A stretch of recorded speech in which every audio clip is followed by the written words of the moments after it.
Hi friends, welcome to our channel ரெய்னோஸ் டே புக். இன்றைக்கி vlog பார்த்திங்கன்னா ஒரு ரேண்டமான vlog தான். என்னோடய ஆஃப்டர்நூன் டு ஈவினிங் ரொட்டீன் தான் இதில் ஷேர் பண்ணியிருக்கேன்.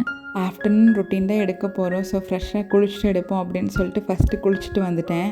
குளிச்சுட்டு வந்தது நீங்கள் ஃபஸ்ட்டாக பண்ண வேண்டிய விஷயம் என்னவாக இருக்குன்னு பார்த்தீங்கன்னா ஸ்கின் கேர் அண்ட் ஹேர் கேராக தான் இருக்கும். கண்டிப்பாக பண்ணுங்கள். நீங்கள் பண்ணினீங்க அப்படின்னா கண்டிப்பாக உங்களுக்கே டிஃப்ரென்ஸ் தெரிய வரும். இந்த ப்ராடக்ட்லாம் எல்லாம் பார்த்திங்கன்னா தான் நான் ஸ்கின்க்கு என்னோடய ஹேர்க்கு யூஸ் பண்ணுறது. இதோட விலையும் பார்த்திங்கன்னா ரொம்ப கம்மியாக தான் இருக்கும். ஸ்கின் கேர் ரொட்டீன்லாம் முடிஞ்சதுக்கப்புறமா தம்பி பார்த்திங்கன்னா நல்லா தூங்கிட்டு இருந்தான். அவன் தூங்கிட்டு இருக்கும்போதே பார்த்திங்கன்னா துணி ஊற வச்சிடலான்னு அத்தை சொன்னாங்க. ஸோ துணி ஊற வைக்கலான்னு கிளம்பிட்டேன்.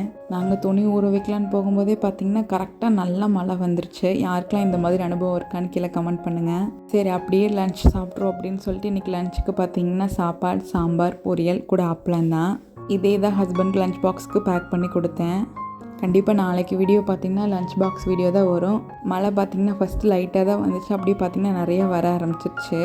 இதே வீடியோவில் பார்த்திங்கன்னா என்னோட டிஎன்பிசி ஸ்டடி மெத்தோடு நான் ஷேர் பண்ணியிருக்கேன். நிறையா பேத்துக்கு என்ன படிக்கலாம், என்ன மெட்டீரியல் யூஸ் பண்ணலான்னு ரொம்ப டவுட்டில் இருப்பீங்க. ஏன்னா இதே டவுட்டில் எனக்கும் இருந்திருக்கு. அதான் நான் சொல்கிறேன்.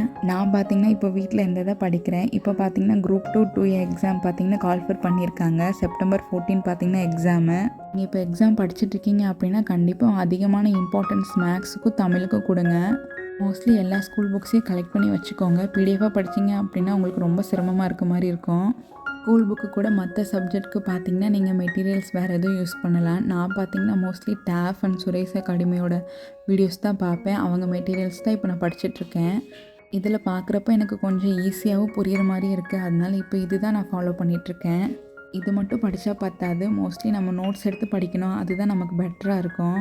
என்னதான் இந்த மெட்டீரியலாக வச்சு படித்தாலும் நம்ம கைப்பட எழுதின நோட்ஸ் பார்த்திங்கன்னா படிக்கிறதுக்கு ரொம்ப ஈஸியாக இருக்கும். நான் அனுபவத்தில் சொல்கிறேன், கண்டிப்பாக ட்ரை பண்ணுங்கள். இது எல்லாமே பார்த்திங்கன்னா நான் கைப்பட எழுதின நோட்ஸ் தான். ஒவ்வொரு சப்ஜெக்ட்டுக்கும் தனித்தனி நோட்ஸ் போட்டுக்கோங்க. அப்போ தான் ஈஸியாக இருக்கும். இது பார்த்திங்கன்னா என்னோடய ஐஎன்எம் நோட்ஸு. ப்ரிலிம்ஸ்க்கு மட்டும் இல்லாமல் மெயின்ஸ்க்கும் ரொம்ப யூஸ்ஃபுல்லாக இருக்கும். இந்த மாதிரி முக்கியமான பேப்பர்ஸ்லாம் பார்த்திங்கன்னா அந்த பேப்பருக்கு இடையிலே பார்த்திங்கன்னா நான் பின் பண்ணி வச்சுக்குவேன். ஓகே ஃப்ரெண்ட்ஸ், இந்த வீடியோ கண்டிப்பாக உங்களுக்கு யூஸ்ஃபுல்லாக இருக்கும்னு நான் நினைக்கிறேன். யூஸ்ஃபுல்லாக இருந்துச்சு என்னோடய சேனலை கண்டிப்பாக சப்ஸ்கிரைப் அண்ட் லைக் பண்ணிக்கோங்க. இதே மாதிரி வீடியோ வேணுனாலும் கீழே கமெண்ட் பண்ணுங்கள். பாய்.